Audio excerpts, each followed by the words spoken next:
Hey guys, welcome back to today's video. Today is Sunday, July 6th, 2025, and today we are going to be talking about brand new news from Elon Musk announcing that after a very fateful split from Donald Trump and the Republican Party, that he is launching a third party nationwide, saying they will contest the 2026 midterm elections under the new name, the America Party.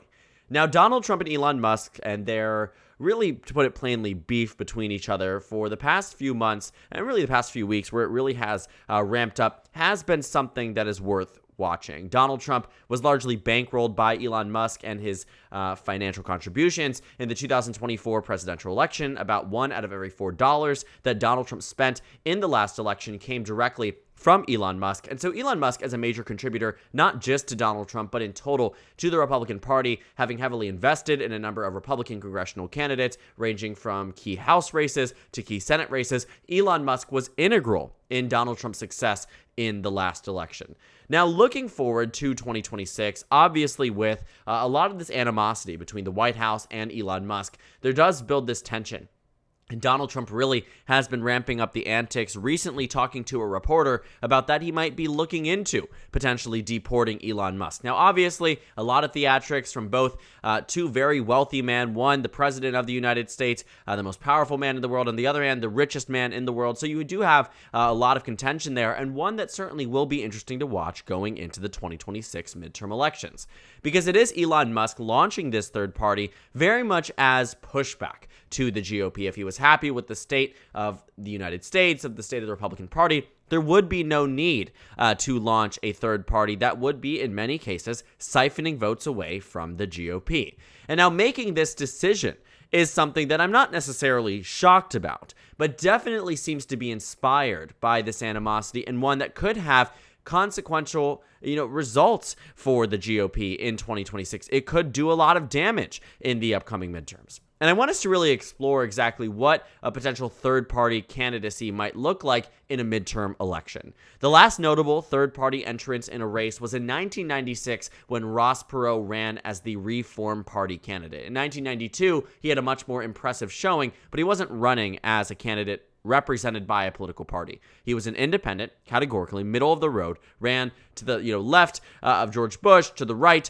of Bill Clinton, and found himself in the middle where a lot of voters really did like Ross Perot. They didn't seem to be thrilled with the option of Bill Clinton or George H.W. Bush, and what we saw was that in that 1992 election, Bill Clinton might have come out ahead, but only won 43% of the vote. In any other type of election, he would have lost in a landslide. But that wasn't the case. Ross Perot siphoned a lot of votes away from Democrats and Republicans, garnering 19% support nationwide, about 19 million votes, yet zero electoral votes, resulting in a Democratic landslide in the Electoral College. 4 years later, again, this really was the primary viable third-party entrance into the race. Ross Perot received less support than the previous term. Bill Clinton had been much more popular, easily won re-election with 49.2% of the vote and even more electoral votes than the first time around. But Ross Perot got about 8.4% of the vote, and since then, there haven't really been that many major third-party entrances. But the last time I would really say it was super notable, I would say 2000 and 2016. Where the Democratic Party lost narrowly on the margins with the inclusion of the Green Party in this race. Now, 2000, had the Green Party votes gone to Al Gore would have been president.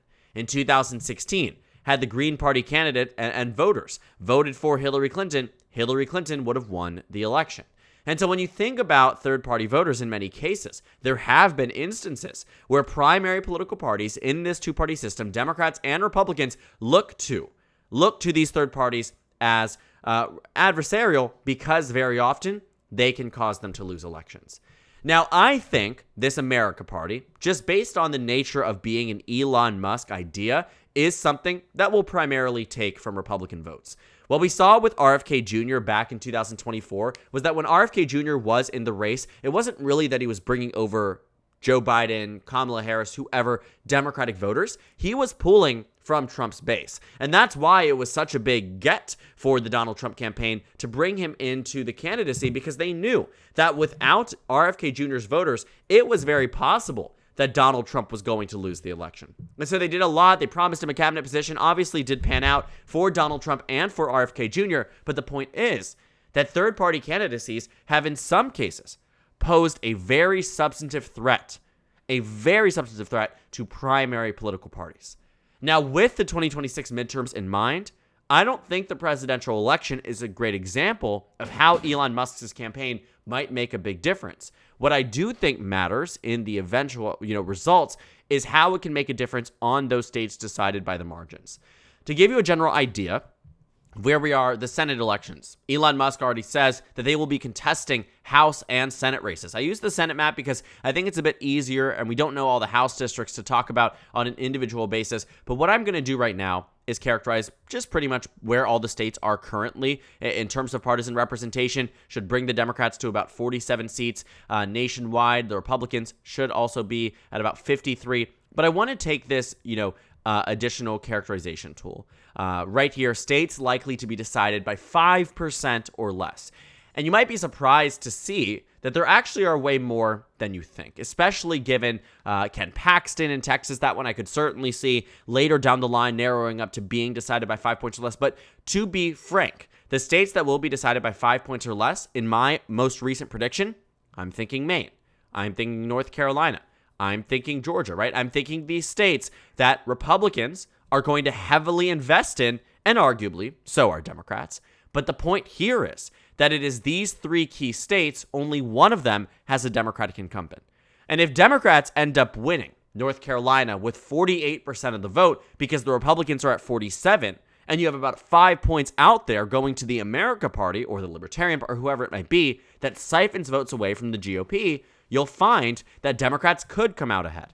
And you also might find that in states like Maine, where you have Susan Collins, where there is a ranked choice voting alternative, and some of these Trump voters decide to do exhaustion with their ballot, which essentially means they'll rank Elon Musk's candidate first and nobody else because they'd rather have nobody than Susan Collins because they're disaffected with her, it still is a problem, right? On the margins, it can make a difference. It could make Georgia more solid for the Democratic Party. I already expect Jon Ossoff to win that race. Given the circumstances of the year, it'd be a much more beneficial race for Democrats if they're winning by 5.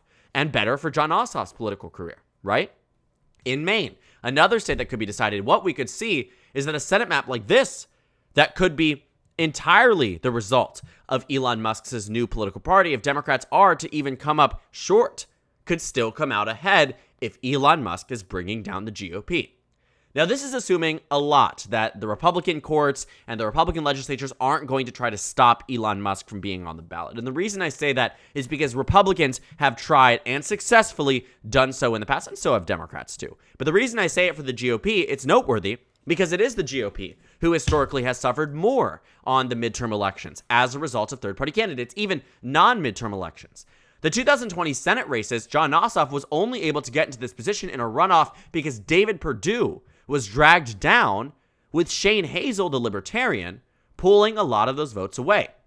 David Perdue almost made it to the final results, to a 50% mark, which is what he needed. But Shane Hazel, the Libertarian, received 2.3% of the vote. A seemingly inconsequential third party that has never held a congressional seat, elected to a congressional seat, because we've seen it in party floats, but never been elected to a congressional seat, Senate or House, never been elected to a gubernatorial seat. We have never seen libertarians hold massive amounts of political power. But what they did in Georgia was gave Democrats control of the United States Senate. And when you think about it, when you think too about other races, third-party candidates can make a difference. Think about Wisconsin, for instance. The good news for Republicans here was that it was a head-to-head race. But what do you think? What could have happened here if there was a viable Libertarian Party candidate on the ballot? The biggest hurdle for many of these candidates, you can see it 2018, Republicans were saved because there was no third-party candidate. In Florida, Bill Nelson lost by a fraction of a percentage point, less than a quarter of a percentage point in Florida. 11,000 votes separated across 8 million cast. Could you imagine if there was a Libertarian candidate here? On the margins, Republicans would have lost it. And so looking at Elon Musk, Republicans, again, have not been advantaged by these third-party candidates outside of the presidential election, and I get it. On the presidential election, it matters, but you have to think about the context there, too. Think about that. Elon Musk is not going to be a Green Party type of political party that pulls from Democrats. I don't imagine that, I think less than 10% of Democrats will feel represented by an Elon Musk political party. Way more Republicans will likely feel at home there. Way more independents would likely feel more at home there than a party like the Green Party. Because Elon Musk is going to represent a certain faction of the GOP that might be a little bit more extreme, but also might be a little bit more towards the center. It depends on who Elon Musk is appealing to. And at the end of the day, I don't think that this is going to be something that will make a big difference like it did in 1996 or 1992 or on the presidential level. I don't think that will be the case. And these Elon Musk Trump spats are often short-lived enough that by the time the next presidential election, if it is J.D. Vance, Musk and Vance still have a seemingly, strong going relationship to the degree that it can when you're secondhand man to the person that really dislikes Elon Musk, right? At the end of the day, I don't imagine it will be a major contributing factor to a Republican victory or loss in 2028, at least not right now. It obviously is very early. The plans for this were announced yesterday, so we have to keep that in mind as well. But understanding the impact of third-party candidates in an election year that's already not going to be positive for the GOP just simply doesn't help. It's not additive. It's not something that the Republican Party can look at and say, we are happy Elon Musk wants to do a third party. Because under the two-party system, Republicans hold a trifecta.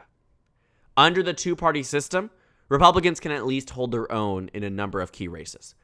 But thinking on the margins, just how much can make a difference? How much can really change by just a few percentage points? Let's take the most recent House election results and shift them by 1.5 points. 1.5%. That's all I'm saying. For Elon Musk to take that away from the GOP, what does it do on the House map? Democrats win back House control. 1.5% is all that it takes. Let's take a look at the Senate races. 1.5% won't change that much, don't get me wrong, but it does something for Democrats. About a 1.5% shift nationwide in these Senate races gives Democrats back Pennsylvania, which, if, again, continued to the presidential map, I want you to see this. You take the margins, shift by 1.5% nationwide. What does the electoral map look like? Democrats are in a much better position, and Pennsylvania becomes just a few points away from being over there for Kamala Harris. You shift it over, get to about a point there, Kamala Harris would have won the presidency. So when you think about things, and you think about how seemingly inconsequential a third-party candidate might be, it can make a whole difference. I mentioned this in the very beginning, too. I think 2016 is a better indicator of this. But 1 point in that election would have made the difference. Right? You shifted in favor of Clinton. She would have won Wisconsin, Michigan, and Pennsylvania, and she would have been president of the United States. And American politics would be so radically different today than it was in 2016, than it was, all the before, than it is, right? And I think that is the biggest part of this, too, is that if Republicans are to lose in 2026 and do so by the margins that Democrats would hope for, very much would have to go the Democratic Party's way, just as it did in 2018. What happened in 2018? Republicans were scared. 40-plus Republicans decided to retire, including their speaker. Everyone said, I'm backing out. Trump is dooming us. We're going to lose. And they did lose the nationwide popular vote by nearly 9 percentage points. And while I don't imagine Democrats will have the same exact luck in 2026, things are starting to look better for them. And Elon Musk is contributing to that with this new political party. Because it is only going to be Republicans that this hurts. And in the key and crucial races, this America party could siphon enough votes away that Democrats would come out ahead. That Democrats might be finally benefiting from Elon Musk's involvement in American politics, because they started to in the beginning of this administration with the elections in Wisconsin, with the elections in Florida, and Democrats learned a new playbook. A playbook that might be more short-lived as Musk has left the administration, but still a powerful one about billionaires and oligarchy and the way that voters view the federal government being controlled by people besides voters. And so when you think about how this could play and be interwoven into Democratic messaging in 2026, it starts to become more apparent. And so Elon Musk launching this America Party, I really do think damages the GOP. To the extent that they will involve themselves in competitive races, I don't know. Elon Musk is also a practical person in regards to where he invests his money, how he invests his money, and who he invests his money to. And I think looking at 2026, the Senate races, the House races, I imagine he will try to stay shy of the most competitive ones, but simultaneously could see some benefit of if he weighs down the GOP enough, they're forced to listen to him. Maybe that'll make a difference. So keep your eye on this America Party. It might be a big nothing burger. It might be something even more substantive, because the man worth, $300 billion is going to be in a good position to fund a political party that in some cases might need just $10,000 and a few thousand signatures to end up on a ballot in a swing district that could make all the difference for the National Republican and Democratic parties and could completely change the outcome of the 2026 midterm elections. So thank you guys so much for watching this video. Make sure to comment down suggestions below. Subscribe on the left if you haven't already, and at the top left of the screen, there's also a Discord server for you to go ahead and join. On the screen, there's a video for you to watch, and then a playlist for my 2026 House election analysis videos. Again, thank you guys so much for watching, and I will see you all later today.